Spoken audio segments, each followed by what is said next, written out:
Buenos días a todos.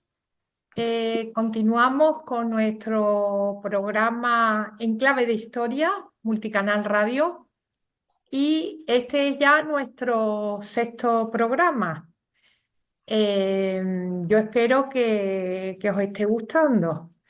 El otro día, cuando terminamos la grabación, con el general Rossetti, leyendo su trabajo de investigación de Cádiz del bloqueo al sitio, me di cuenta que nos habíamos dejado una parte importante de lo que sucede en España y de lo que realmente sucede en Cádiz, donde se va a celebrar las Cortes de Cádiz, primero en San Fernando y luego se trasladarán a Cádiz. Y me pareció importante contar esos acontecimientos porque tiene mucho que ver con el devenir de lo que ocurrió después. Efectivamente, recordad que nos quedamos, bueno, antes que nada, muchas gracias, General Rossetti, y bienvenido al programa y darle las gracias por su generosidad en esta tercera intervención. Yo se lo agradezco muchísimo. Y entonces, retomando el programa anterior, nos habíamos quedado el 19 de julio de 1808 en la batalla de Bailén. El ejército de Napoleón fue derrotado por el general Castaño y eso va a tener consecuencias importantes. Y una de ellas, este triunfo, la consecuencia del triunfo español fue la centralización del poder. Y este acontecimiento tuvo mucho protagonismo la Baja Andalucía, donde había tenido lugar los hechos de armas que la propiciaron y en cuya capital, Sevilla, radicaba la autodenominada Junta Suprema de España e Indias. La ciudad de Cádiz, la más importante del reino de Sevilla, por razones económicas, pero también por razones estratégicas, hemos visto que vivió aquellas tensiones políticas con particular intensidad a causa de la fuerte personalidad del gobernador y de las peculiares circunstancias internacionales en las que la plaza se encontraba. Entonces, general, vamos a ver qué consecuencias tuvo este triunfo del ejército español sobre las tropas napoleónicas en Bailén. ¿Cuáles fueron las consecuencias, el triunfo del Bueno, triunfo? ante todo, buenas tardes y tengo que agradeceros el interés, ¿no? A Multicanal Radio y a ti, Carmen, pues en particular, ¿no? Por invitarme de nuevo, por este interés por esta investigación. Bueno, esto y a todos los oyentes, pues, por el seguimiento de estos programas. Consecuencia de Bailey, bueno, la consecuencia inmediata que tuvo, y además tuvo pues, una resonancia pues, en toda Europa, es que el ejército de Napoleón, el ejército imperial francés, pues había sido derrotado.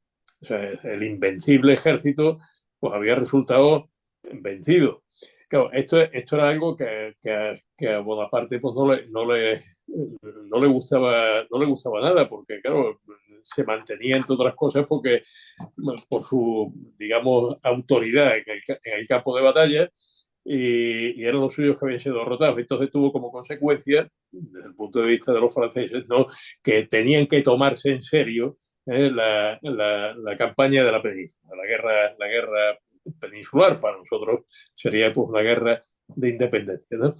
Y hizo pues que el propio emperador pues se trasladase a España y con sus mejores tropas para poner las cosas en su sitio, ¿eh? Para, para España, ¿qué consecuencias tuvo la victoria de Bailén? Pues la victoria de Bailén es que el rey José, que se había instalado, que lo había instalado el emperador allí, por eso esto fue una guerra de independencia, precisamente se había instalado en Madrid, pues con su corte ya pues prácticamente pues consideraba que esto era terreno conquistado porque tuvo que salir de la plaza. O sea, el general Grouchy, que era el gobernador militar de Madrid, pues se quedó, entregó la plaza y salieron. Y entonces eso significaba que la capital había caído, de nuevo, en manos, se había recuperado, había caído en manos de España. Pero España estaba descabezada. O sea, había el rey, era todavía pues, antiguo régimen, régimen absolutista, y el rey Fernando pues estaba en esto en Bayona y además había abdicado su padre, había abdicado él. O sea que realmente fueron unas abdicaciones que lo primero que hubo que hacer, bueno, ya en el mes de agosto el Consejo de Castilla las declaró nulas. Bien, entonces el rey estaba cautivo a partir de ese momento para los españoles, ¿no? Pero había que establecer pues, un órgano de autoridad. Ahí había quedado una junta gubernativa en Madrid, pues la junta gubernativa con toda la entrada de los franceses, pues había desaparecido, realmente no había nadie. Y todas las juntas, como ya hablamos en el programa anterior, se habían declarado a favor de, bueno, habían asumido, digamos, ¿no? La soberanía de España. Hablaban desde el punto de vista de la soberanía nacional, empezando de la Junta de Asturias, pero también la de Sevilla se llamó Junta Suprema de España e Indias, o sea, Suprema de España e Indias. O sea, asumía realmente todos los poderes en ausencia pues, de cualquier otro órgano, ¿no? A propuesta de la Junta de Valencia, fue la Junta de Valencia la que dijo aquí hay que establecer una Junta Central, porque claro, aquí todas las juntas, diversas juntas, todas se arrogan la soberanía. Hay que establecer una Junta Central y así se acordó, se celebró pues, una reunión y después de discutir si se pondría en Madrid o no y tal, no es, pues convino que sería en Extremadura. Bien, Es ahí decir, general, para no, en Extremadura, en Aranjuez. en Aranjuez, para concretar, una consecuencia fue la llegada de Napoleón a Madrid Claro, y primera cosa, para poner las para cosas, poner orden, digamos, para poner orden. en lo Y que era luego su imperio, fue ¿no? la centralización del poder con la creación de esa Junta Central, Exactamente. De la Junta Central Gubernativa. Una Junta Central Gubernativa que, que, que, era un órgano que no existía, es decir, era un órgano de circunstancias y que se formó pues, con representantes de los reinos. Esta Junta General tiene una impronta aristocrática. ¿Podría hablar un poco de...?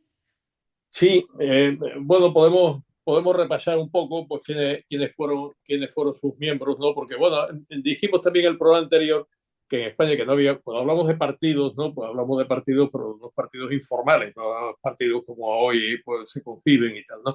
Pero sí era cierto pues, tenían personas que tenían sus partidarios o líneas de comportamiento y tal, ¿no? Había fundamentalmente estaban los que se llamaban golillas, ¿no? Que eran los déspotas ilustrados y tal, ¿no? Y estaban el partido aragonés, digamos, ¿no? El partido aragonés, la figura más destacada era el conde de Aranda y representaban, digamos, la vieja nobleza o el orden, el viejo orden, que estaba constituido sobre la base de los consejos. Es decir, el régimen de gobierno, ¿no? De la monarquía española era un régimen polisinodal, es decir, porque había diversos consejos, el Consejo de Castilla, el Consejo de Aragón, el Consejo de Indias, ¿no? Bueno, pues todo esto formaba lo que era la cabeza de la administración y el rey decidía, era quien decía y mandaba realmente por decreto, pero bueno, esos decretos se preparaban en los consejos, ¿no? Pero claro, luego estaban las secretarías de despacho, empezando por la Secretaría de Estado, Marina, Ultramar, Indias, Hacienda, Guerra, etcétera, ¿no? Entonces, estos que eran una línea pues mucho más definida, mucho más administrativa y mucho más individualizada, montada sobre personas, ¿no? Y ahí es donde los céspotas ilustrados pues realmente pues se lucieron. Por ejemplo, Florida Blanca, ¿no? Florida Blanca fue ministro de Estado, bueno, realmente antes lo había sido Patiño y ya había señalado, digamos, ese camino hacia una departamentalización, digamos, ministerial, ¿no? Que despachaba pues directamente con el rey, claro, competían los consejos, ¿no? De ahí esa diferencia entre unos y otros. Ahora bien, Esta junta central asumió el título de majestad, ¿no? En general. sí, asumió el título de majestad, sí, bueno, esto se trató y se trató con el Consejo de Castilla y tanto, porque claro, de alguna manera, pues el título de majestad pues, se atribuía al titular de la soberanía nacional, que era el rey. Pero como el rey no estaba, pues entonces esa junta mandaba en nombre del rey. De ahí la importancia, no era una simple cuestión de, digamos, de protocolaria, ¿no? De llamarse majestad o llamarse alteza, ¿no? Estando, sino que era, pues realmente estaba señalando pues, quién mandaba allí. Bueno, esa composición de la Junta nos da un poco de idea. Repasamos algunos nombres, ¿no? Si te parece, para darnos cuenta de lo que había, ¿no? ¿Quiénes eran, no? Pues aristócratas, pues muchos, ¿no? Ahí estaba, por ejemplo, el mismo Florida Blanca, que era representante por Murcia, pero que asumió la presidencia de la Junta, ¿no? Que era de los golillas, Esto estaba pues, Osorio por Madrid, el conde de Altamira, si no recuerdo mal. Bueno, había personas que habían destacado en las administraciones anteriores, por ejemplo, don Antonio Valdés, en Marina. Pero bueno, había personas que ya tenían algún indicio, digamos, ¿no? Por su comportamiento, de un temperamento liberal, como el mismo Jovellanos, que era reformista, que también había reformistas dentro de la Junta, pero la mayor parte de sus miembros ya señalaban pues, una Esta, aristocracia. esta, esta junta general, quién eligió a los miembros de esta junta? Eso es interesante. Sí, los eligieron los reinos, ¿no? Los antiguos reinos. Sabemos que España se componía, vamos a decirlo de alguna forma, ¿no? Era como una unión personal, que es de donde venía, de las coronas de Castilla y Aragón. Ahora cada una de las coronas, ¿no? Y pues Navarra, que también vendría, que no pertenecía a ninguna de las dos, vendría después y tal, ¿no? Y luego los reinos de Indias, que eran reinos por eso tenían virreyes, ¿no? Había dentro de cada una de las coronas, de Aragón, pues tenía pues el reino de Aragón, pero tenía el de Valencia, tenía el de Mallorca, ¿eh? La corona de Castilla tenía Castilla, León, tenía Extremadura. Y luego los reinos que habían sido reinos moros, ¿no? O sea, el reino de el Y reino de en Andalucía, Córdoba, Córdoba, Sevilla, Granada, ¿eh? en Sí, Andalucía, en la Baja Andalucía, esta junta, ¿por quién estuvo representada? ¿Cuáles fueron los diputados? ¿Qué representación tuvo? claro, como se acordó que esa sería la composición, se acordó que cada uno de los reinos, donde había juntas, porque claro, recordemos que antes, ¿qué había en los reinos? Estaba la audiencia y el capitán general, que la presidía. Pero todo esto había saltado, las audiencias, y en su lugar habían aparecido las juntas, que habían tomado el poder, ahí, ¿no? Entonces, cada una de esas juntas, pues, enviarían dos representantes. Y también se acordó una medida importantísima, trascendental, pues sería que se declaró que los dominios españoles en ultramar no eran colonias, que eran reinos, y que, por tanto, los españoles que estaban allí eran tan españoles y con los mismos derechos, ¿no? que los de la península, vamos. Entonces, claro, y se dijo, bueno, entonces que cada uno de esos reinos, y se hizo una lista, los reinos eran pues los virreinatos, ¿no? Es decir, virreinato de Nueva España, virreinato del Perú, virreinato de Nueva Granada y virreinato de Buenos Aires. Y también se dijo, y las capitanías generales independientes, es decir, pues, tierra firme, vamos, Venezuela, Filipinas, Cuba y tal, ¿no? Se omitieron algunos, se omitió, por ejemplo, que había sido la audiencia de Quito, la audiencia de charcas, o sea, Bolivia, lo que ahora es Ecuador y demás, ¿no? Y además se enviaba solamente un representante, mientras los reinos peninsulares enviaban dos. General, me Esto no gustaría sentó bien, no centrarnos, sentó bien en América. ¿Eh? general, me gustaría centrarnos en la participación que tuvo Cádiz en esa elección para formar parte de la Junta Central, porque por lo visto ahí hubo un pique entre Sevilla Claro, y Cádiz. había un pique secular. Bueno, los que somos gaditanos, supongo que también le pasará lo mismo a los sevillanos, ¿no? Pues sabemos de las viejas discordias, ¿no? Entre Cádiz y Sevilla. En fin, son cosas estas que cada uno en España con el del pueblo de al lado y tal, ¿no? Entonces, en este caso son ciudades, pues son con la ciudad más próxima. Pero es que entre Cádiz y Sevilla, pues hubo una vieja discordia por por la cabecera de la carrera de Indias, que en 1717, pues por orden de Felipe V, Patiño había trasladado la Casa de la Contratación de Sevilla a Cádiz, ¿no? Y claro, pues eso hizo que la rivalidad pues, fuese muy Pero, ¿qué tipo fue Sevilla. lo que pasó? Bueno, ¿Qué fue lo que pasó? a ver, ¿qué pasó? Vamos a ver lo que pasó. Lo que pasó es que la audiencia, decíamos que los reinos tenían su audiencia en Sevilla, que era quien encabezaba la administración, no solamente la administración, sino también la justicia, ¿no? Y que la presidía, como hemos dicho, también el capitán general. El capitán general estaba en sus asuntos militares y tal, ¿no? Y eran los oidores los que despachaban aquello, ¿no? Pero el capitán general residía en la cabecera del reino, ¿no? En este caso el reino de Sevilla, tenía su audiencia en Sevilla, pero el capitán general no estaba en Sevilla, estaba en Cádiz. Estaba en Cádiz porque claro, Cádiz era una ciudad que había crecido muchísimo en importancia y que tenía pues una guarnición muy importante que estaba muy expuesta, pues es normal que el capitán general pues estuviese allí. Esto hizo que cuando se declara, bueno, cuando se alza Sevilla, que se alza enseguida, el 26 el 26 de mayo. Bueno, había otros que lo habían hecho antes, ¿no? Pero ya el 26 de mayo Sevilla, pues con Saavedra, Tilly, esto y algún otro, en fin, había también algún contrabandista y el padre Gil que ponía orden, ya decimos lo que era aquello. Había enviado al conde de Tebas a Cádiz para que alzase la ciudad porque el capitán general pues estaba remiso. Bueno, o al menos sospechaban que era francesado. Ya hemos hablado de Solano y no vamos a insistir en el tema, ¿no? Pero sí es cierto que fueron los representantes de Sevilla los que el 28 alzaron a Cádiz. Para que lo alzaron contra el capitán general. El capitán general fue lamentablemente esto linchado y su segundo cabo, o sea, su lugarteniente, ¿no?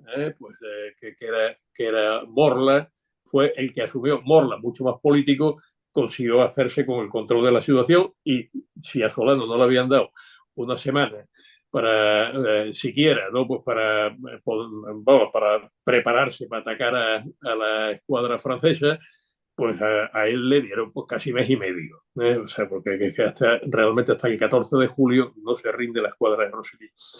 Entonces, Morla era muy hábil, ¿no? Era muy hábil políticamente, pues sin duda ninguna, ¿no? Pero en Cádiz las fuerzas vivas no habían alentado por sí mismas ninguna revuelta, ¿no? Y ahí es donde hay que tomar nota de una actitud muy liberal por parte de las casas de comercio. Ellos estaban a sus negocios, estaban a sus... Y bueno, que había un problema, ya se arreglaría, pero están en segunda línea. O sea, no salen ahí, están más en sus asuntos privados que en los asuntos políticos, vamos a decir directamente, ¿no? Eso hace que esté bastante aplacada la situación y Morla se hace con ella. Pero claro, hay que establecer una junta, hay que establecer una junta de gobierno. Pues entonces, pues esa junta de gobierno pues es la primera junta que hay en Cádiz. Se establece, pero no tiene, pues, digamos, una legitimidad de arraigo popular, ¿no? No hay unas elecciones, ¿no? Sino que los estamentos pues, van enviando pues, ahí a unos representantes en esa junta que tiene un carácter mucho más administrativo y es Morla quien manda allí. Dijimos también que Cádiz de alguna forma había rechazado la autoridad de la Junta de Sevilla, que se declaraba a sí misma suprema, ¿verdad? Que había ese roce, claro, ese roce enseguida se iba a manifestar porque Morla era muy hábil y se había desenvuelto siempre muy bien, por ejemplo, con Jervis cuando el bloqueo, cuando los británicos atacaron después, ¿no? La plaza o la intentaron atacar, ¿no? Y en plena epidemia de fiebre amarilla y Morla pues se las arregló muy bien en todo aquel lío y tal, ¿no? Pero Morla era un hombre, sin duda, un hombre de carácter, ¿no? Y eso de que le estuvieran marcando los tiempos a él, ¿no? Que él era quien había asumido realmente la sucesión del capitán general, pues no le hacía mucha gracia. Y no hubo buenas relaciones con Saavedra, ¿no? La Junta de Sevilla estableció una relación directa con los ingleses, pero ya Morla la había establecido, porque la había establecido con Purvis, el contraalmirante que mandaba el escuadrón británico a las órdenes del almirante Collingwood, ¿no?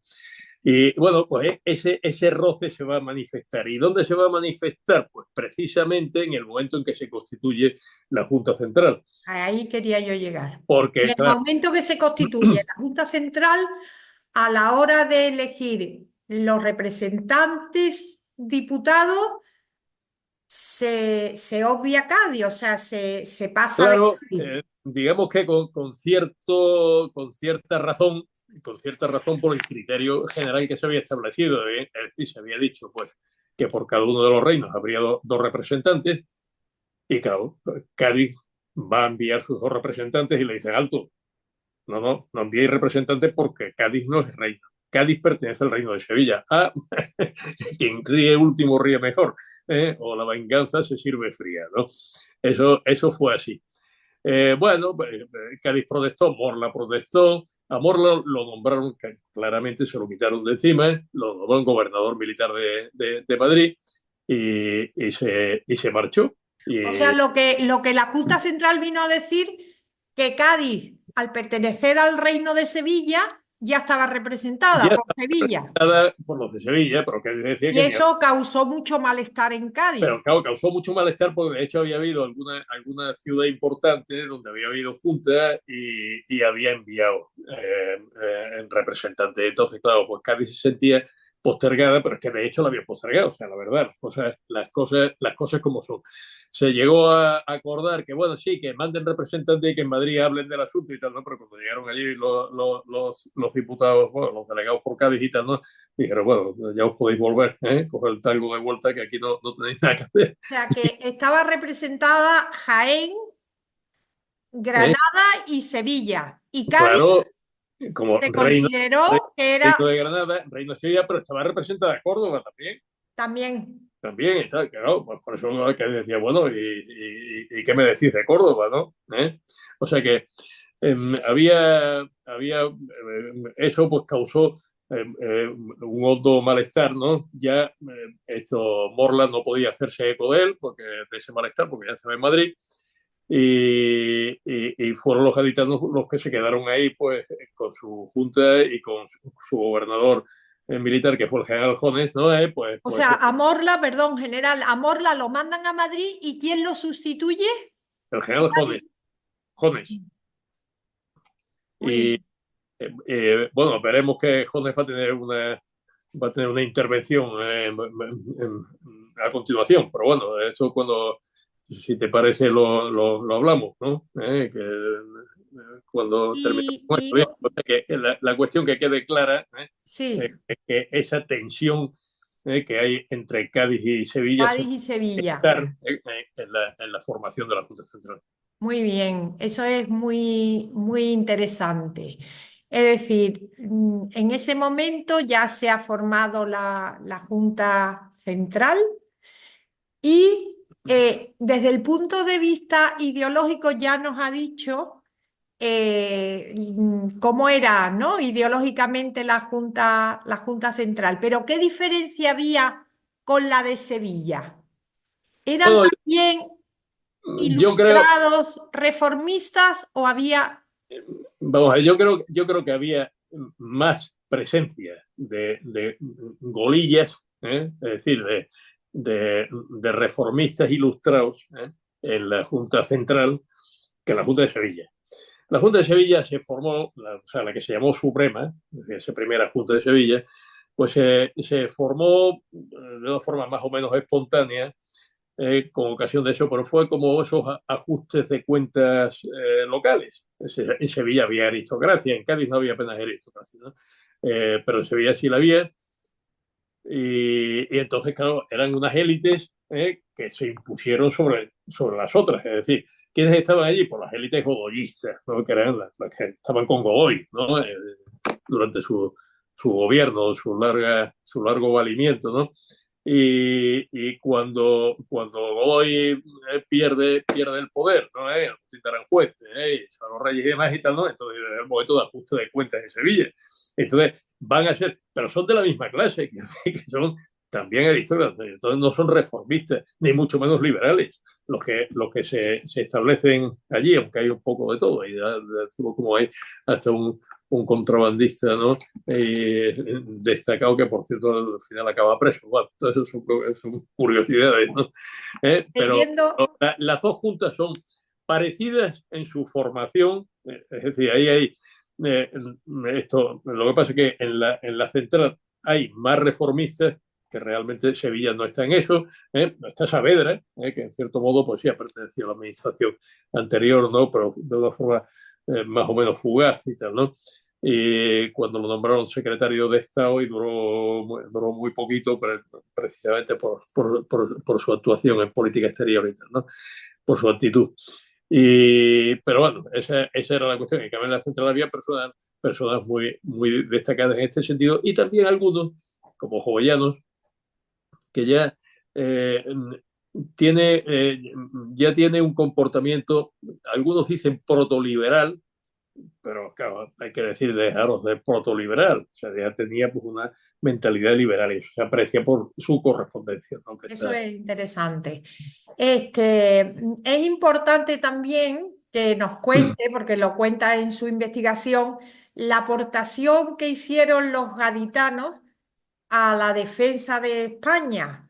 Todo fue la Junta de Cádiz, pero siempre a instancia de la de Sevilla, la creación de las milicias urbanas. ¿Nos puede hablar un poco de...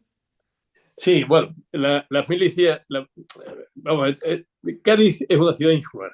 Esto hay que tenerlo muy en cuenta. La insularidad, pues, ya de un país, pues, de una ciudad, un país como Inglaterra, por ejemplo, un país insular y pues, tiene un comportamiento pues, muy singular, o sea, muy tendente al aislacionismo de una forma natural. En fin, aquello que se decía de Inglaterra, ¿no? Pues esto temporal en el canal, el continente aislado, ¿no? Bueno, esa forma umbilical de ver las cosas y tal, ¿no? Y en Cádiz, pues, Cádiz siempre ha habido, y bueno, yo creo que incluso pues sigue habiendo algo de esto, o sea que sí se relaciona con el entorno, pero tiene una conciencia muy suya de su propia identidad, ¿no? Cádiz, ¿Y estas milicias realmente se trasladaron al campo de batalla o...? no, no, porque lo primero que hay que entender es dónde estamos, ¿no? En ese momento, en lo que estamos, o sea, no tomemos como referencia estos tiempos. Se dice, "Oh, hay obligaciones militares, o la tienen todos los españoles o no la tiene ninguno. O sea, por ejemplo, el servicio militar obligatorio actualmente está suspendido, está suspendido o sigue existiendo, pero está suspendido, ¿no? Y entonces hay una vía por la que el que quiere, pues, se alista como profesional en la Fuerza Armada, venga de donde venga y tal, ¿no? Esto, pero cuando había servicio militar obligatorio iban todos, ¿no? Iban todos a donde le tocase, ¿no? Pero estamos hablando de una época en que no existía eso. No existía el súbdito, pero no existía el ciudadano. Los deberes militares son el reverso de la ciudadanía. O sea, uno es ciudadano, pero como consecuencia de eso pues tiene una serie de derechos civiles, ¿no? Pero también hay unos deberes, ¿no? Fundamentalmente dos, que son pagar impuestos, ¿no? Y defender la nación, ¿no? Por eso dice que la ciudadanía es el reverso de la idea de nación. Esa idea de nación existía, los españoles, ¿no? Estaba centrada, pues, sobre todo en el rey y la religión. O sea, los españoles eran leales al rey y eran cristianos, eran católicos, ¿no? Deberes militares, pues de una forma muy genérica. Sí, había que defender la nación, pero no estaba precisado de ninguna forma. Pues había reclutamiento, había levas, ¿no? Pero no existía ese deber jurídicamente constituido, ¿no? Entonces, esas milicias se forman de una manera más o menos espontánea para defender la ciudad. Al defender la ciudad están defendiendo la nación, porque claro, Cádiz es parte de la nación, entonces el presidente por esa noción de insularidad, ese amurallamiento, ¿no? Que forma pues un espacio, ¿no? Pues muy preciso y muy concreto, pues ya están defendiendo, digamos, lo suyo. Pero luego hay una guerra que está fuera, pero los gaditanos están defendiendo lo suyo. Saben O que sea que esas milicias eran para como guarnición de la ciudad. eran, claro, guardia en la ciudad, pero eran eso, milicias, no eran ejércitos regular, eran milicias urbanas. De esas había muchas en ultramar, o sea, todas las plazas de ultramar tienen sus milicias, ¿no? Entonces, claro, ahí se forman unos cuerpos que son muy variopintos, ¿no? Y esto nos lo cuenta Adolfo de Castro, ¿no? Es muy colorista, pues ese, ese relato, ¿no? Tenían sus nombres, milicias distinguidas y tal, ¿no? O sea, realmente había tres cuerpos, había uno que era, vamos a decir, para los chicos bien y tal, ¿no? Que eran los más ricos y tal, ¿no? Luego había otro que estaban pues ya artesanos, criados y tal, ¿no? Cada uno tenía sus propios uniformes, ¿no? Y había, pues, aunque tenían sus nombres, pues inmediatamente el vulgo gaditano, ¿no? Que siempre es muy ingenioso, pues le da sus nombres. Entonces, pues había uno que se llama los guacamayos, ¿no? Los guacamayos, pues, claro, pues, el color de los uniformes, ¿no? Y tal, ¿no? Muy Qué vistosos. gracia.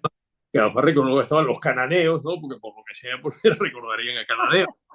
Y eran los nombres con los que eran conocidas esas milicias. Todas las milicias se habían creado pues, para defender la ciudad como cualquier otra milicia urbana en cualquier otro En sitio. cualquier otro sitio. General, recapitulando, entonces, batalla de Bailén, triunfo español, Napoleón llega a Madrid.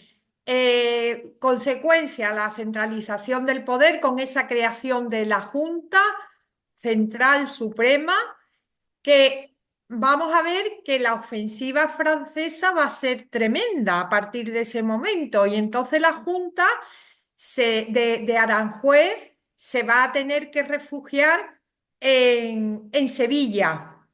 Y ahora cuenta en su trabajo de investigación algo que me parece muy interesante, la preocupación que había en la Junta Central Suprema, la preocupación que había porque Cádiz es una plaza, ya lo venimos diciendo, de gran importancia económica, estratégica, era el puerto de ultramar, la necesidad de defender bien ese bastión tan importante y hay una cierta preocupación. Y fue así como la Junta manda a Antonio Fivalle al marqués de Villel, por lo visto era un aristócrata, déspota, ilustrado. ¿Nos puede contar un poco qué pasó? Venía como un inspector, ¿no? A inspeccionar la plaza y realmente con un mandato, ¿no? Importante de la Junta. ¿Nos puede contar un poco este Claro, episodio? claro. Villel era efectivamente era un reformista, era aristócrata y era reformista y era miembro de la Junta. O sea, que él era uno de los delegados de Cataluña. Pero la Junta, cuando se presenta en Napoleón, Napoleón viene con su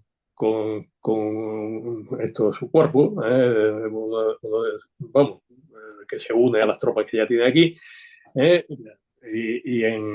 arrolla al ejército formalmente aliado porque ya teníamos un tratado, el tratado que se había firmado con los ingleses, firmó con Kenning en su momento y tal, ¿no? Y España realmente ya estaba en la coalición, se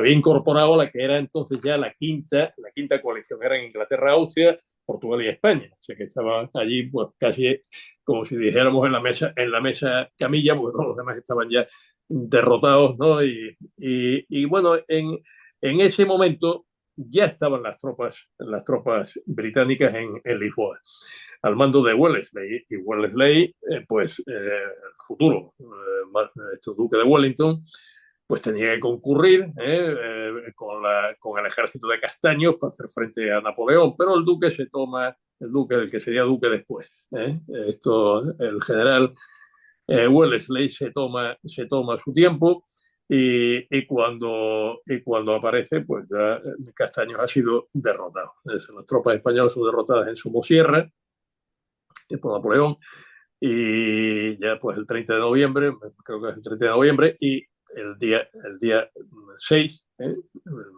día 4 ya Napoleón está en Chamartín y el día 6 la plaza cae y Morla le hace entrega de la plaza. Ahora es Morla quien entrega la plaza. Y la Junta, claro, la Junta que se había constituido gran juez, pues emprende una triste huida. No le queda, no le queda otra para preservar precisamente A pues Sevilla. esa soberanía. Sí, se va a Sevilla, pues pero pasa, son días, ¿no? No recuerdo qué ciudad, qué población de Castilla la Nueva, luego Extremadura, y luego finalmente pues ya aparece en Sevilla en diciembre y ya pues se establece allí. Y bueno, pues sigue poniendo orden, porque sigue hasta la batalla de Talavera, como ya dijimos quedan tablas y tal, ¿no? Los franceses siguen ahí, Napoleón ya vuelve a lo suyo, ya ha puesto orden, pero siguen los franceses presionando, ¿no? Y hay que ir, la Junta va levantando un ejército detrás de otro para irlos conteniendo, ¿no? Pero claro, también está queriendo poner orden en el territorio que controla y establecer pues esa administración central, porque claro, y va cada uno por su lado. Y hay sitios que son muy importantes, que no se pueden dejar, ¿no?, al buen tuntún. Ahí es donde se ve claro que falta la armazón administrativa del Estado, que ha saltado en pedazos, ¿no? Y entonces lo que hace es que manda un comisario, o sea, alguien de la Junta que realmente represente a la Junta y mande allí, porque claro, en la Junta En Cádiz. tenemos aquí el delegado del gobierno, ¿no? El delegado del gobierno pues manda una serie de cosas. Sí, hay unos ayuntamientos y demás y tal, no hay. Hay un delegado del gobierno que es el que, digamos, asume o ejecuta o representa pues a la autoridad central, en este caso, la Junta Central. Y este señor es el marqués de Villel. Marqués de Villel, que es un señor que es catalán. Y voy a leer una semblanza del marqués de Villel que nos hace pues, una pluma gaditana, como es Adolfo de Castro, ¿no? Historiador gaditano, y, y nos dice así: era el marqués de Villel alto, bisojo y de faz melancólicamente ceñuda, soberbio, caviloso, presumido y obstinado. En las resoluciones imprudente, tardío en la ejecución, firme y minucioso en investigar y combatir lo ajeno de importancia, y en todo infelicísimo. Aparentaba haber adquirido el cargo más por agrado que por ambición. Adoptó algunas providencias importantes y bien recibidas. Procuró poner la ciudad en buena defensa. O sea, él trata de ser, digamos, objetivo, Adolfo de Castro, para que otros la hiciesen, en caso necesario, valerosa. Es un puyazo, ¿no?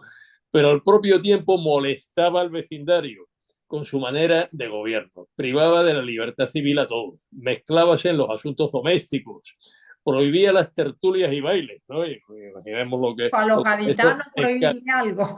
infelizmente fervoroso en su despotismo, un déspota ilustrado, había creado en el pueblo un odio entrañable contra su persona. Bueno, eh, esto merece la pena leerlo, esta descripción, tanto por el descrito como por el que la hace, ¿no? O sea, el autor.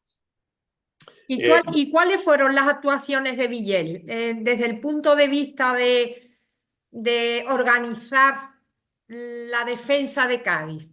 Bueno, el Poro Villel no hizo, yo creo que no hizo nada. O sea, no hizo nada malo y ahora ya veremos cómo se va.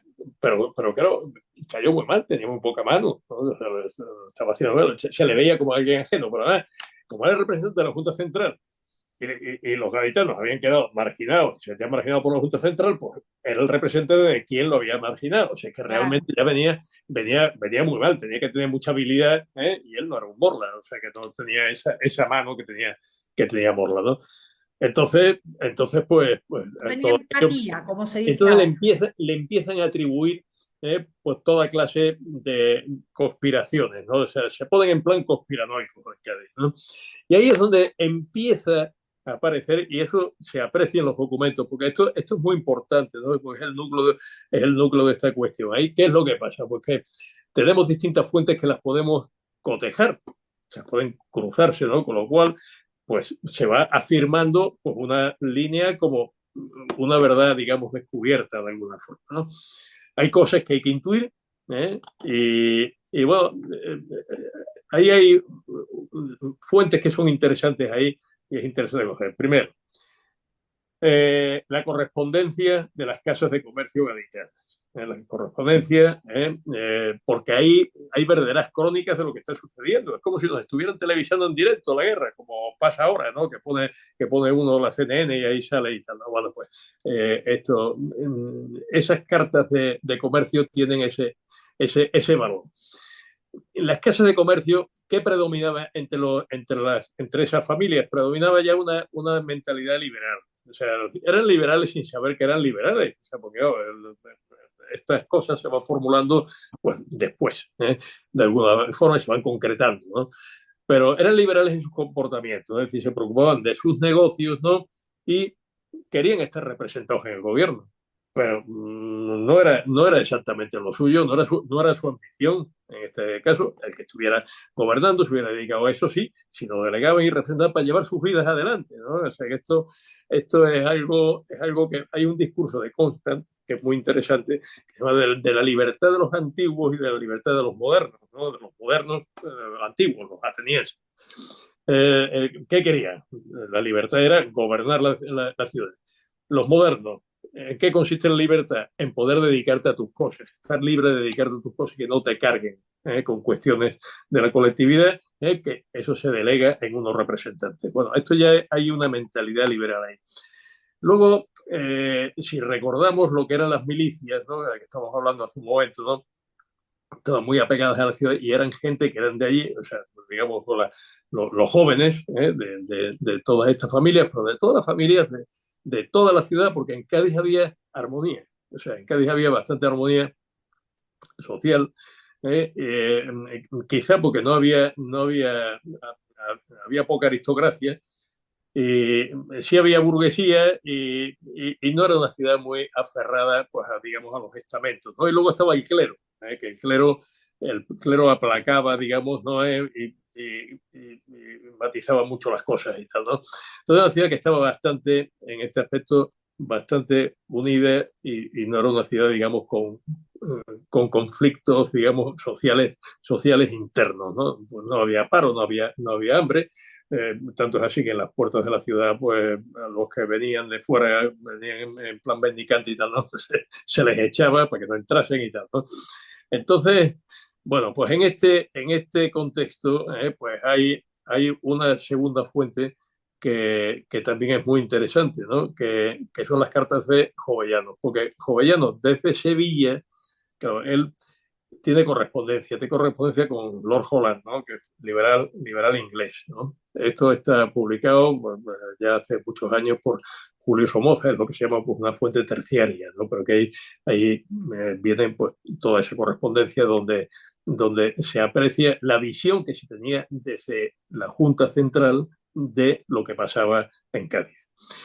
Luego están los británicos, nuestros queridos aliados británicos, ¿no?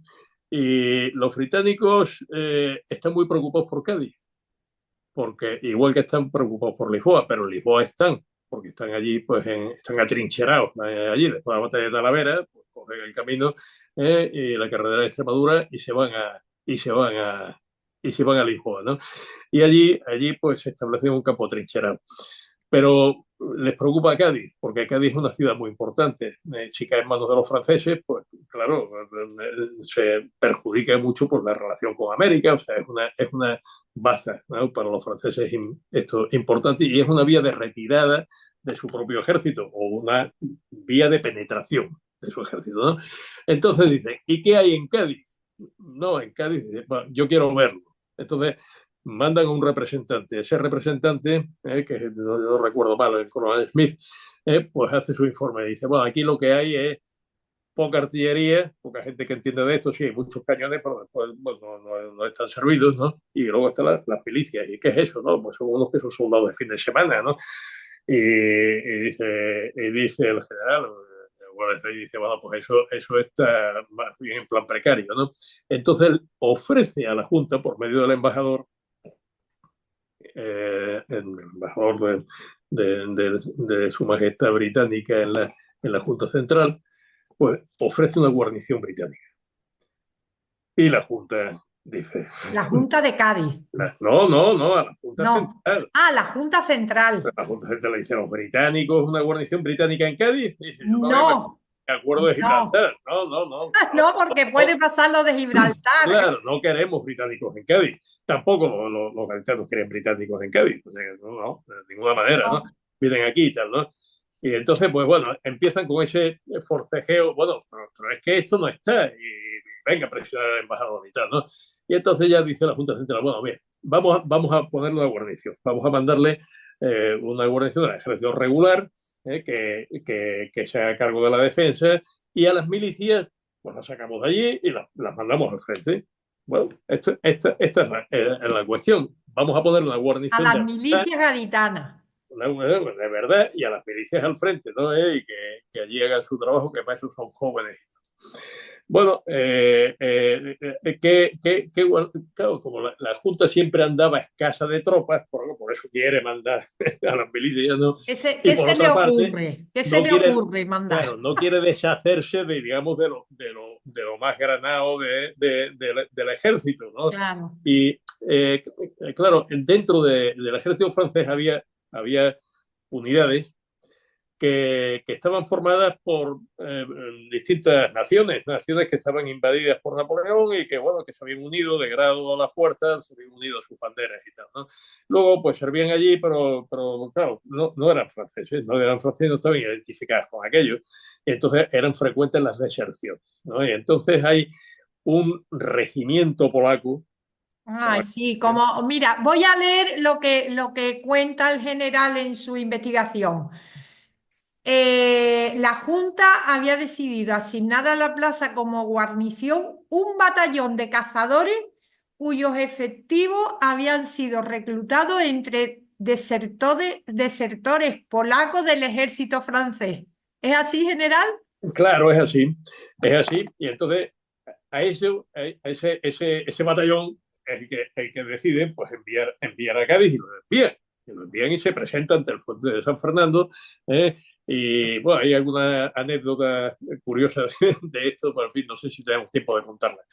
Y lo cierto es que se presentan allí y tal, ¿no? Y vienen los polacos, ¿no? Entonces, claro, Los polacos. inmediatamente dice que vienen los polacos que venían con Napoleón. Claro, hay que tener en cuenta que Polonia es parte, digamos, de lo que es el imperio francés ya constituido. Entonces le mandan la Junta Central, le manda a los polacos y viene el representante de la Junta Central, que es el marqués de Villel, diciendo es que vamos a mandar a las milicias al frente y las vamos a sustituir por unos polacos, ¿no? Y entonces, pues inmediatamente, pues la gente dice, Se sublevan. Villel es un traidor que representa a los traidores de la Junta Que Central. Villel es un traidor. Claro, porque quiere meter aquí una guarnición que le va a entregar la ciudad de Napoleón. O sea, cualquiera sabe lo que nos meten aquí. O sea, pues, unos que servían en el ejército. Es que son desertores, no me cuente usted historias, son polacos, ¿no? Que están con el emperador, ¿no? Y entonces, pues la ciudad se alza. Y Se alza la ciudad contra se Villel, alza contra contra. Villel, ¿no? Y entonces tenemos el segundo alzamiento de Cádiz. El primero ha sido contra un aristócrata, entonces Marqués de la Solana, el Marqués de Socorro, Solana. el Solano, que le cuesta la vida, y ahora va a ser contra otro aristócrata, en este caso El Marqués de Villel. Marqués de Villel, ¿no? Y bueno, la ciudad se alza, Adolfo de Castro nos cuenta cómo es la cuestión, entonces nos explica que al frente pues había los líderes de la revuelta, pues eran gente del común, del pueblo. Nos describe a los jefes que se habían cosido unas charreteras en sus camisas y tal, ¿no? En fin, o sea, cómo sería todo aquel tumulto y tal, ¿no? Y van van a por el Marqués. En la plaza de la Corredera van por el Marqués y tal, ¿no? Y que se la ve y se le dice, va a acabar como Solano, claro.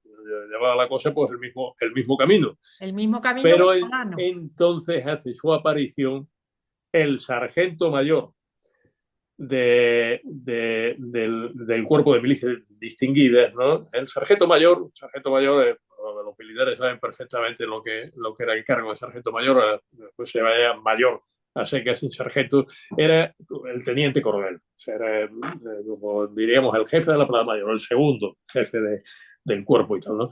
Pues hace allí su aparición con un destacamento de la milicia, o sea, los guacamayos, allí con sus uniformes y tal, ¿no? Y esto rodean al marqués para preservar su vida y tal, ¿no? Y se lo llevan a capuchinos, A Capuchino. al convento de capuchinos. Bueno, eso General, un momento, me llama muchísimo la atención la importancia que tiene la actuación de la Iglesia en Cádiz ante estos tumultos, porque leyendo el otro día también su escrito, que se nos olvidó decirlo, a Solano, al general Solano, en los momentos de su muerte lo atendió también el magistral Cabrera. Estuvo atendiendo sí, bueno, a Solano y sí, ahora acuden a los capuchinos bueno, ante este ya conflicto. con la iglesia hemos tomado, hemos llegado Un a este carácter explica un poco lo que había. conciliador, El clero regular, en Cádiz había clero regular y clero secular. Mucho clero secular, regular, porque además esto era un sitio donde mandaban misioneros y los misioneros eran casi todos regulares, ¿no? Es decir, de órdenes religiosas, ¿no? De tal, frailes, ¿no? Y el clero secular, pues, es el clero diocesano, que es el que tiene arraigo en la ciudad y tal. Bueno, entonces, el clero secular tenía una impronta liberal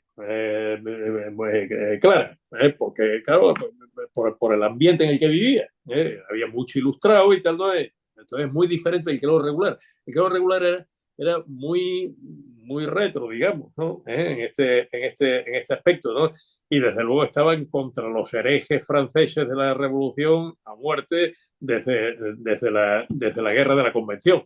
Ahí predicó el beato Diego José de Cádiz, ¿no? Que es uno de los copatronos, ¿no? Que tiene su imagen, ¿no? En la calle de Cádiz, ¿no? Y tenía muchísimo predicamento y unas homilías, unos sermones virulentos contra los franceses, ¿no? De lo más violentos. Bueno, entonces, bueno, este se dirigen, general, se dirigen a era Capuchino y capuchino. ¿qué Y pasa? se lo llevan ahí donde había sido estado pues el beato el Fray Diego, José de Cádiz, ¿no? Bueno, era guardián del convento el padre Mariano de Sevilla. Y entonces, bueno, allá va el marqués rodeado por los guacamayos y los cananeos y todo aquello y tal, y se lo llevan allí y sale la comunidad en procesión con cruz alzada, ¿eh?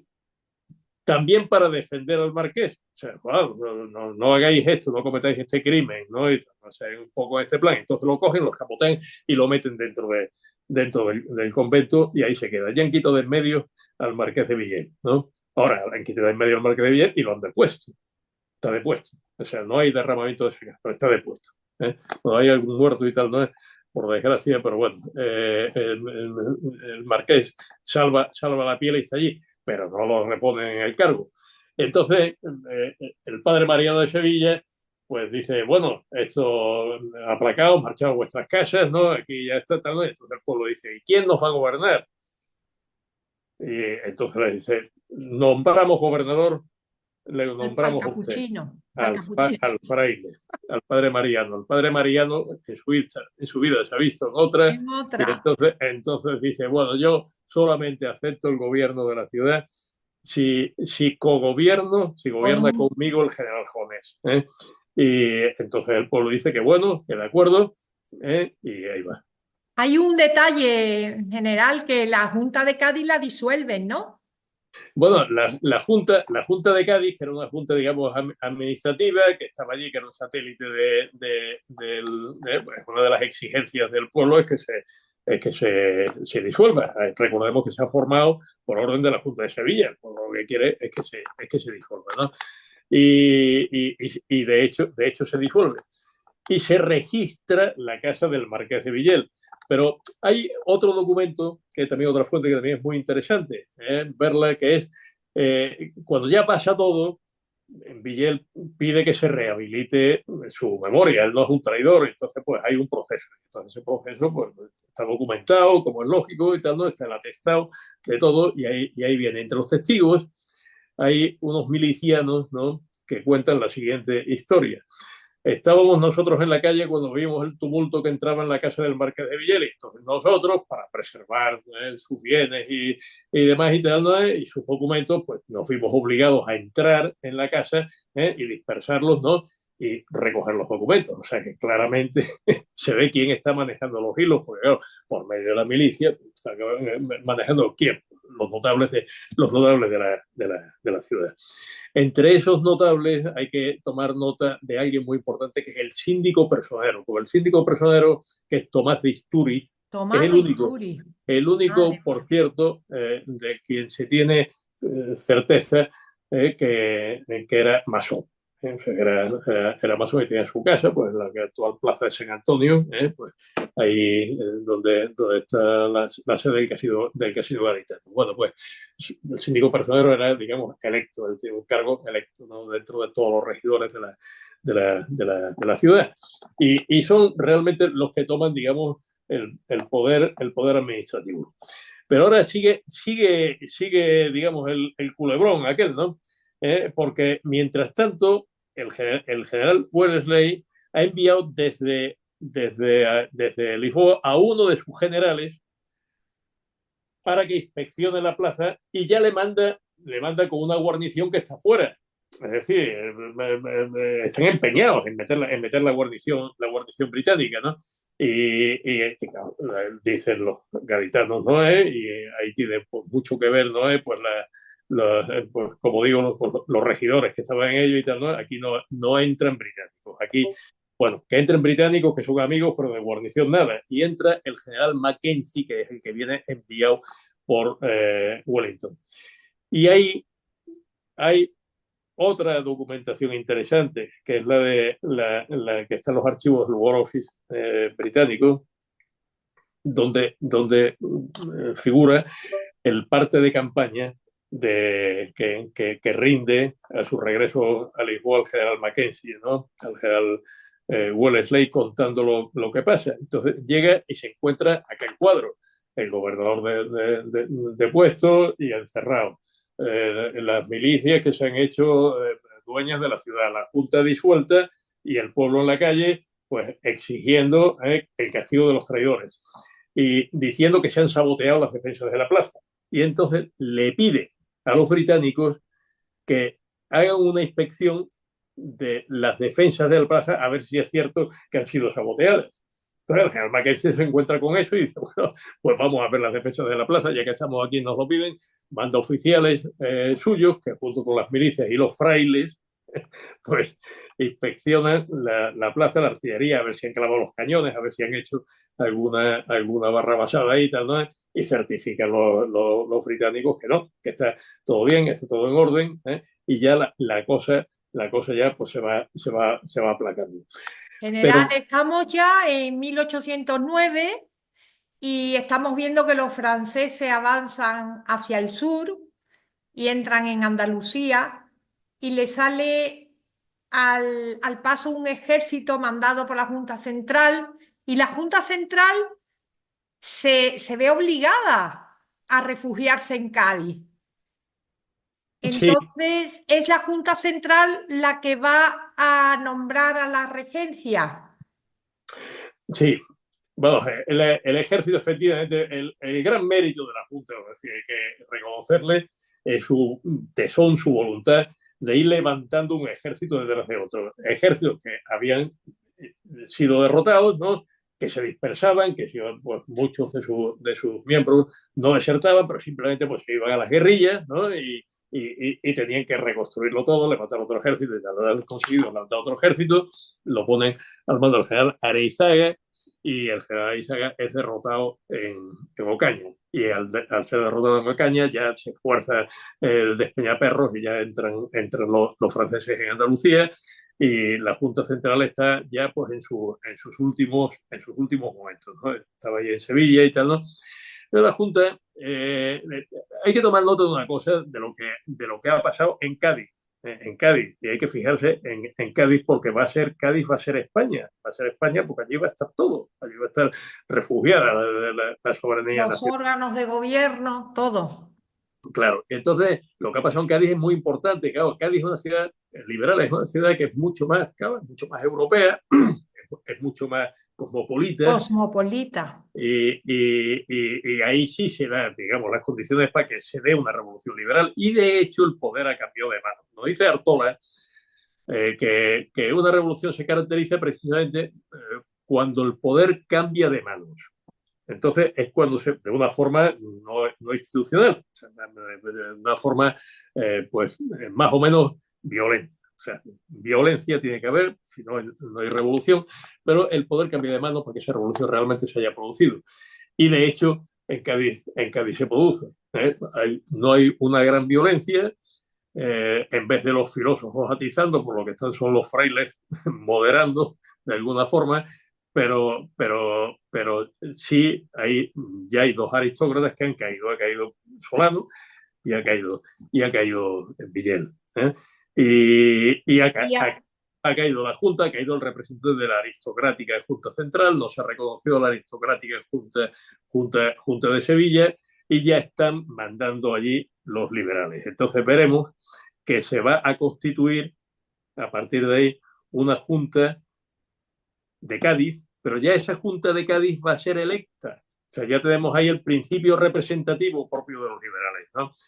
Y va a ser presidida por el gobernador militar, que ya es el general Venegas, ¿no? El general Venegas preside la Junta, y ahí sus miembros son electos. Entonces está el famoso Tomás Istúriz está ahí. Ha cambiado, por tanto, el poder de manos, ¿no? Digamos que ese episodio revolucionario General, ya se ha producido en Cádiz, ¿no? general, los franceses entran en Sevilla. El duque de Alburquerque, que manda el ejército de Extremadura, se da cuenta de que Cádiz está sin guarnición y marcha para Cádiz. Llega a Jerez con los franceses pisándole los talones. Entra en San Fernando, en la isla de León, por el puente Suazo. ¿Y qué ocurre con el duque de Alburquerque? Bueno, yo antes no quisiera que se me quedara por decir Ya, algo muy importante de la Junta Central. La Junta Central está en sí. Sevilla, ahí todo pasa muy rápido. Todo esto pasa muy rápido durante el mes de enero, ¿no? La Junta está en Sevilla, lleva un año en Sevilla, Pero ya se ha trasladado a Cádiz. pero bueno, un momento, que todavía no se ha trasladado a Cádiz, se va a Ah, trasladar a Cádiz, ¿no? Pero todavía, estando allí, todavía por el mes de abril y tal, ¿no? Ha habido una propuesta de Calvo de Rozas, que es uno de sus miembros, secundado por Jovellanos, ¿no? Para constituir cortes, ¿no? Las cortes eran un órgano de funcionamiento interrumpido. O sea, pero prácticamente las cortes de Castilla se reunían pues, para el juramento del rey, y poco más, ¿no? Entonces, ya hay, incluso se habla ya de una constitución, o sea que ya se ve que ahí hay. ya hay pasos liberales, ¿no? Dentro de la propia Junta Central. Pero claro que ello va, porque hay quien protesta, quien dice, bueno, las Cortes no están facultadas para una constitución nueva. Jovellanos, que está en medio, Jovellanos lo que dice es que hay que hacer pues, unas leyes, hay que basarse en las leyes fundamentales, y que por eso, que lo que hay que hacer, como Inglaterra, pues ahí se ve la influencia de Holland y tal, ¿no? Unas cortes bicamerales, ¿no? O sea que eso es como reformista. Hay quien dice que eso no es conforme con las leyes fundamentales, que tienen que ser unicamerales. Finalmente serán unicamerales, pero bueno, ya eso es algo. Pero sí es importante tomar nota de que la Junta Central sí que toma la decisión de convocar a Cortes, aunque no lo haga inmediatamente, ¿no? Jura hacerlo, pero no lo hace, ¿no? Y cuando ya se va a Cádiz, ¿no? Ya al final pues va a resignar sus poderes en una regencia. ¿Ya? Instituye por decreto un consejo de regencia y ellos salen, pero los detienen. O sea, les están esperando los de la Junta Electa de Cádiz, ¿no? Que dice, otra vez la venganza se sirve fría. ¿Eh? Entonces son detenidos, ¿no? Algunos, como Jovellanos, es desterrado, pues, tristemente va desterrado a su tierra, lo mandan a Asturias, él morirá allí. Otros son detenidos y lo pasan peor y tal, ¿no? Pero en fin, lo cierto es que la Junta Central desaparece y lo que aparece es un consejo de regencia y ya se ponen las cosas en marcha para que se convoque a Cortes. Pero vamos al Muy general brevemente, general, porque ya nos queda poquito tiempo. Alburquerque. Bueno, Alburquerque va a ser el tercer aristócrata que va a aparecer por Cádiz, ¿no? Y que va a tener también pues, una amarga salida, ¿no? Experiencia. Porque una amarga experiencia, porque Alburquerque es el salvador de Cádiz, sin duda alguna, porque él asume la misión. O sea, esa misión no se la da a nadie. Lo que le está diciendo la Junta de Sevilla es que haga una acción retardadora de los franceses, ¿no? Entonces él se da cuenta de que aquello está perdido. Alburquerque es un hombre joven, tiene 35 años, es teniente general, manda el ejército de Extremadura y dice, ¿y qué me hago yo con mi ejército?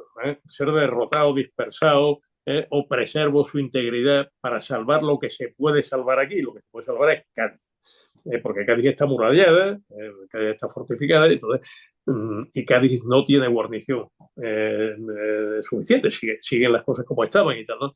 Pues me voy a Cádiz. Y él asume la misión de irse a Cádiz, pasa rápidamente por Sevilla y hace, como explicaba, su entrada por el puente Suazo, con su ejército maltrecho, desnudo, descalzo, famélico, tanto hombres como caballerías, ¿no? Y falto de todo.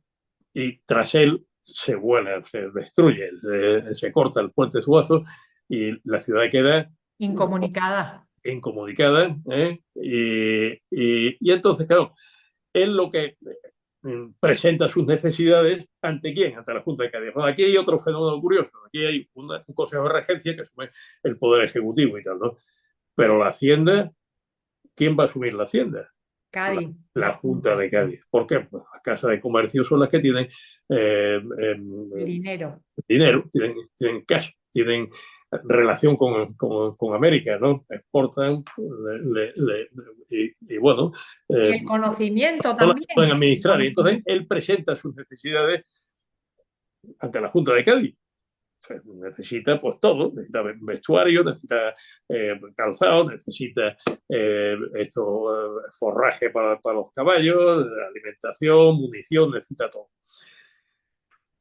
Entonces la Junta actúa en plan tacaño. O sea, la Junta dice, bueno, ¿esto quién lo paga? ¿No? O sea, esto es una pasta. Y entonces hay un forcejeo. Claro, Alburquerque también es un aristócrata, ¿no? Es un hombre joven, tiene energía y tiene, pues, muy altivo, ¿no? Y dice, ¿qué me van a decir a mí esta gente y tal, ¿no? Entonces hay un tira y afloje y todo esto va a publicarse, va a parar a la calle. Van a salir los papeles, ¿no? Con esta correspondencia entre el duque, la Junta de Cádiz y el Consejo de Regencia, ¿no? Y hay un punto en el que la Junta de Cádiz le dice, pues claro que no tienen alimentos la caballería. Cuando usted debía haber forrajeado, y haberse detenido a forrajear en lugar de venirse aquí a Cádiz a toda prisa, ¿no? Es decir, le Se lo acusa, echan en cara, le vamos. acusa verdaderamente de haber huido de los franceses, ¿no? Y por eso está ahí. Entonces el duque monta en cólera, y bueno, todo eso es lo que sale ahí, ¿no? Y el Consejo de Regencia en medio. Eso ahí viene un poco quién mandaba ahí. O sea, que la Junta de Cádiz tiene mucho más peso. Entonces, el Consejo de Regencia quiere apoyarlo porque el Consejo de Regencia bueno, son todos, digamos, del viejo orden. O sea, lo preside Castaños, está Escaño, que es general de la Armada, está Saavedra, está el obispo de Orense, Quevedo, bueno, son todos, ¿no?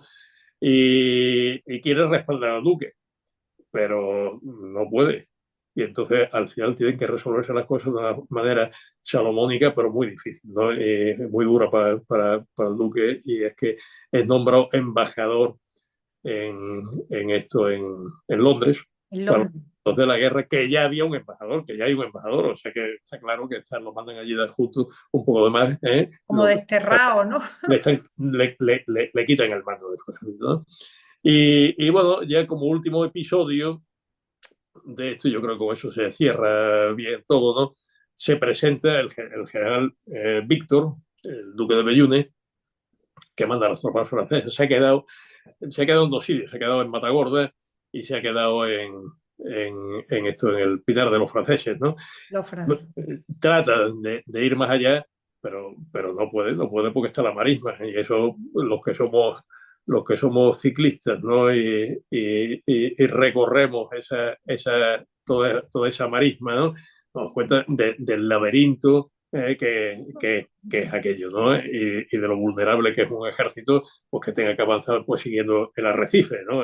Pues, la artillería de marina, ¿no? Que está desplegada ahí en el puente Suazo, pues los baten de enfilada y no tienen forma de progresar. Entonces, el duque de Bellune, pues manda parlamentarios y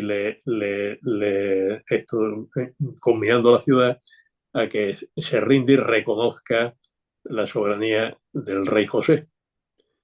Y Cádiz le contesta con un manifiesto que firmó por el general Venegas, que presida la Junta de Cádiz, y, pero que a todas luces ha sido redactado por Istúriz, ¿no? Donde le dice ni más ni menos, ¿no? que esta ciudad no reconoce otro señor que el señor don Fernando VII. Curiosamente, no lo dice que no reconoce otra soberanía que la del señor don Fernando VII. No habla de soberanía. La soberanía va a ser de la nación, como va a decir las Cortes después, ¿no?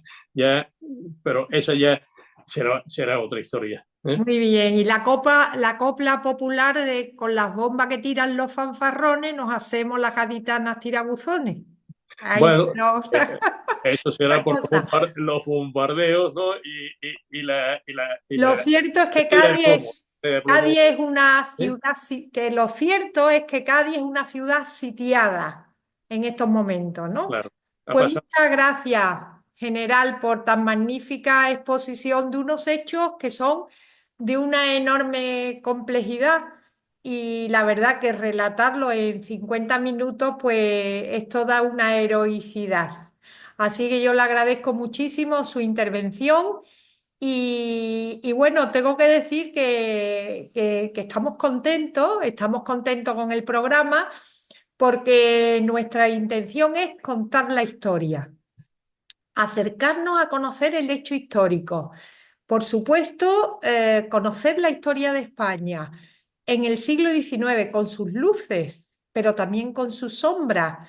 Pero queremos acercarnos a conocer cómo fue la historia, cómo fue el hecho histórico. Yo creo que sí, que lo estamos consiguiendo porque estamos trabajando en cada episodio de la historia con expertos, con investigadores de primera línea, y que han hecho unos trabajos fantásticos y que realmente, bueno, pues lo están dando generosamente aquí a Multicanal Radio en Clave de Historia. Muy buenas tardes a todos, que tengan un feliz domingo y nos vemos ya el próximo día. Muchas gracias, general. Adiós, un Muchas abrazo. gracias por todo. Carmen, abrazo a todos.